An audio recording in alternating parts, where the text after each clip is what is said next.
नमस्कार, मैं तनुश्री त्रिवेदी आपका स्वागत करती हूँ द राजधर्म पर।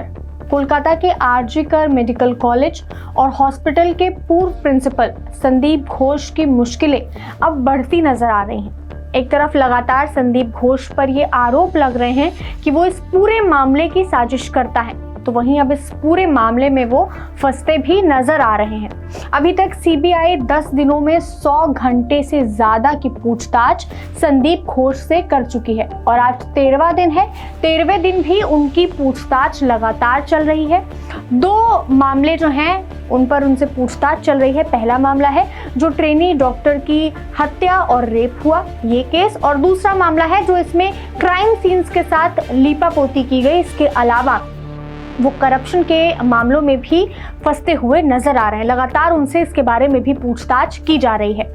2 बार उनका पॉलीग्राफी टेस्ट भी किया जा चुका है। पिछले हफ्ते सीबीआई ने उनके खिलाफ वित्तीय अनियमितताओं का एक मामला दर्ज कर लिया था और अब खबरें ये भी आ रही हैं कि अब ईडी उनके खिलाफ जांच शुरू कर सकती है। लेकिन इससे पहले ईडी उनकी जांच शुरू करती, आईएमए ने पूर्व प्रिंसिपल डॉक्टर संदीप घोष की मेंबरशिप सस्पेंड यानी उनकी सदस्यता को निलंबित कर दिया है।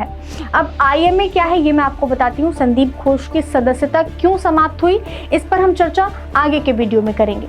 आईएमए क्या है और इसका काम क्या है, पहले मैं आपको ये बताती हूँ। आईएमए भारत के डॉक्टर्स का एक संगठन है जो उनके अधिकारों की रक्षा करता है और स्वास्थ्य सेवाओं में सुधार के लिए काम करता है।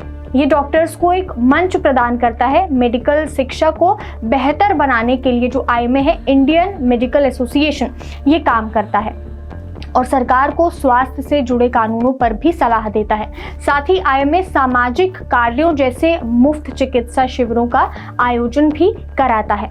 लेकिन एक बात मैं आपको बता दूं कि जो आईएमए है ये एक ऐसा संगठन है जो न सिर्फ केवल डॉक्टर्स के लिए बल्कि पूरे समाज के लिए काम करता है ताकि सभी को बेहतर स्वास्थ्य सेवाएं मिल सके।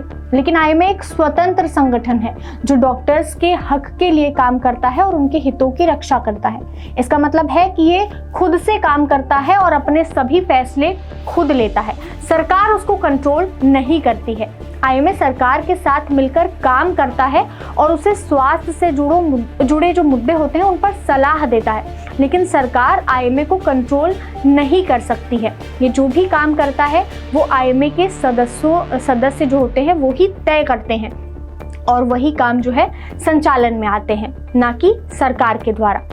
आईएमए की अनुशासन समिति ने ये कार्रवाई की। जो लेटर संदीप घोष को भेजा गया आईएमए की तरफ से, उसमें लिखा था कि राष्ट्रीय अध्यक्ष डॉक्टर आरपी अशोकन द्वारा विधिवत गतिविधियां अनुशासन समिति ने आज स्वतः संज्ञान लेते हुए आरजी कर मेडिकल कॉलेज कोलकाता में एक स्नातकोत्तर रेसिडेंट के साथ बलात्कार और हत्या तथा उसके बाद घटनाक्रम पर विचार किया। राष्ट्रीय अध्यक्ष के साथ हस्ताक्षरकर्ता ने पीड़िता के माता पिता से भी मुलाकात करी, उनके घर जाकर उनसे बातचीत करी, जहां उनके माता पिता ने संदीप घोष को बताया कि संदीप घोष को जिस तरीके से पूरी घटना पर सावधानी बरतनी चाहिए थी, जिस तरीके से उनको संवेदनशील रहना चाहिए था, वो इस पूरे मामले में उस तरीके से नहीं रहे। उन्होंने संदीप घोष द्वारा स्थिति से निपटने में अपनी शिकायतें रखी। इसके अलावा उन्होंने उनके साथ किए गए व्यवहार में उचित तरीके से मामले को संभालने में और सहानुभूति और संवेदनशीलता की कमी के बारे में भी बताया। जो पीड़िता 31 साल की ट्रेनी डॉक्टर थी, उसके माता पिता ने कहा।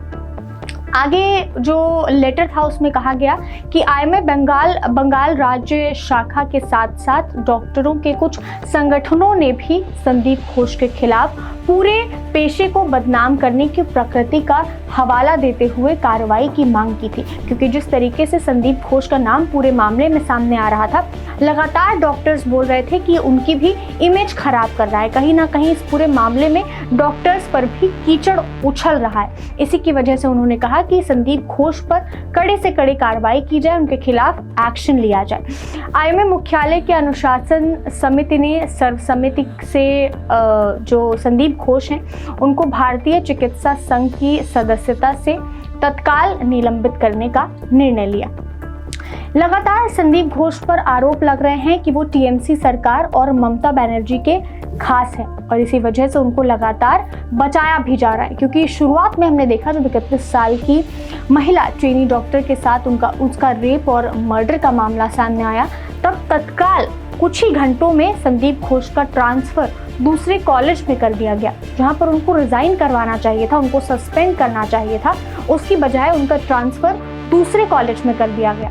और इससे पहले भी संदीप घोष के खिलाफ भ्रष्टाचार के तमाम आरोप लगे, लेकिन उसमें से किसी के भी खिलाफ कोई भी एक्शन सरकार या पुलिस प्रशासन की तरफ से नहीं लिया गया। इस पर लोग कह रहे हैं कि IMA ने एक अच्छा कदम उठाया है और इसको तुरंत ही अरेस्ट करके जेल भेज देना चाहिए। तो वहीं कुछ यूजर्स ने ये भी कहा कि एक्शन लेने में काफी देरी हो गई। इस बात पर आपकी क्या राय है, हमें कमेंट्स में जरूर बताइएगा। ऐसी तमाम जानकारियों के लिए बने रहे दराज धर्म के साथ। धन्यवाद।